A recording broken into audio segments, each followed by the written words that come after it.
You've just booked a trip to Bayfield, Wisconsin, and you want some suggestions on things to do, hikes, swimming, outdoorsy things.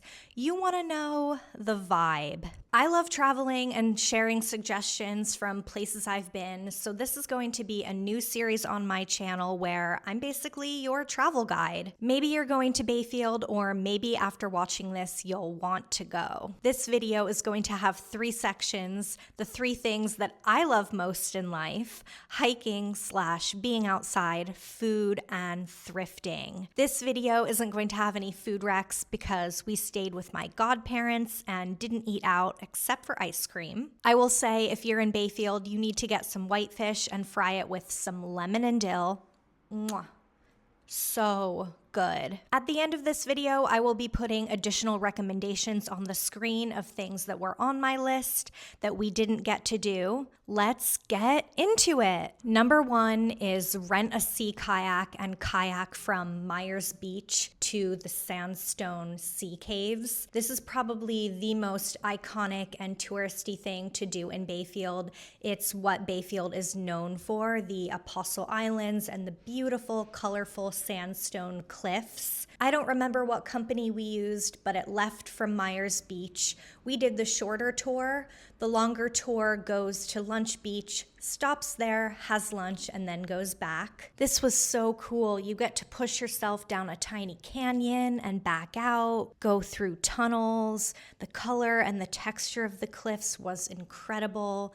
It was just a beautiful, wonderful experience, and the day was perfect. Number 2 is go swimming at Myers Beach and hike on the Lakeshore Trail campsite via Myers Beach. This trail is in the Apostle Islands Maritime Cliffs State Natural Area. We parked on Mawekwe Road to make the hike a little shorter. The trail goes all the way to a lakefront dispersed campsite, which I think would be so fun to backpack or kayak to. The trail is 10.7 miles out and back, so you could definitely turn this into an all-day trip and have lunch at the campsite. Since we were hiking so close to sunset, we only went to the first cave's view, which wasn't a very clear view, but AllTrails says there are 3 more cave viewing spots down the trail, so maybe those would be a little bit clearer. I definitely recommend this trail as you are along the water the entire time, and it's just going through a beautiful green tunnel. Number 3 is Lost Creek Falls Trail near Cornucopia Beach. It's a cute little hike and waterfall. You can kind of walk behind it. That same day after the hike, we went to number 4, which is Cornucopia Beach, and paddling to Siskiwit Point. My godparents had kayaks that we could borrow for the time that we were visiting, and that was really, really amazing. Cornucopia Beach is a nice beach and a lovely place to kayak around in the cove, and you can also paddle out to Siskiwit Point, which is what my dad and I ended up doing. It's 2.5 miles one way, so it is kind of far, but there are rocks at the point where you can kind of pull up your kayak and park it and get out and hop around on the rocks and explore and swim. I made my dad go swimming, and he actually did end up enjoying it. It was a gorgeous blue, calm day when we went. Perfect temperature for swimming and kayaking. Number 5 is Bay Slough Natural Area. This is an easy kayak to a beach. It's great for birding. You start kayaking in an open area, then you go down a slightly narrow slough, and there's water lilies and plants in the water.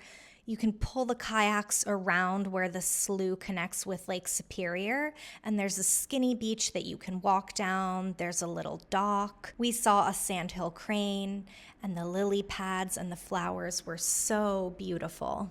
Number 6 is take a ferry to Madeline Island. You can take a ferry from Bayfield to La Pointe. The ferry ride was definitely my most favorite thing about this activity. Madeline Island is pretty touristy. My parents and godparents went to a museum, but I don't love museums, so I just walked around. It must have been at a weird time because I couldn't find any cute coffee shops or food that was open. If you like touristy things, don't mind crowds, and love all those little touristy touristy shops and museums, then Madeline Island is definitely for you, at least in the main town area. If I were to do this again, I would go to or stay at Big Bay State Park. There's some nice trails there. And I would also go a little further up the island where there's some more trails in the Madeline Island Wilderness Preserve. Number 7 is Copper Falls State Park, specifically hiking on North Country Scenic and Doughboys Loop Trail and swimming/kayaking on Loon Lake. I imagine this lake can get pretty busy during peak summer touristy time, but it was 5:30 when we were there. It was a little chilly, so we were the only ones on the beach.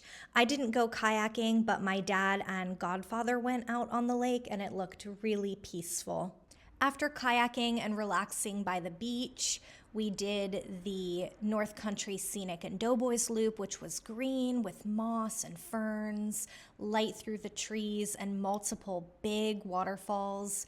It's an easy hike. It's only 1.7 miles. There are plenty of other trails in the park. Specifically, these two look really nice. The state park also has a campground, which looks lovely. I would definitely have wanted to stay there if we hadn't been staying with my godparents. Number 8 is Houghton Falls Nature Preserve, Houghton Falls Trail, and Echo Dells, and this is probably my most favorite thing in this entire list. When my godmother was telling us about this place, she said it was magical and such a special place, and when we got there, I definitely understood what she meant. It felt like a very sacred, beautiful place. There are these Echo Dells, which is a beautiful sandstone gorge, and at the end of the trail, there's a perfect cliff to jump off and swim, if that's your kind of thing.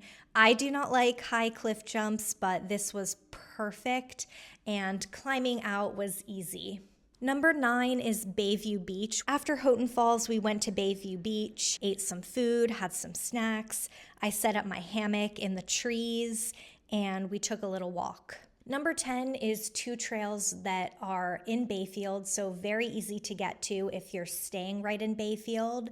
They are the Iron Bridge and Gil Larson Trail and the Brownstone Trail. I don't have any footage from these trails, but they're pretty short and easy, and the Brownstone Trail is along Lake Superior, so that's really nice. This is going to be the last video on my channel for a while. For those who don't know, I go commercial fishing in Alaska every summer with my family. Check out those videos if you haven't. I also have some very exciting travel plans for after Alaska, and I will be filming all of those trips. So subscribe if you haven't, and watch those videos when they come out, and see you in the next one.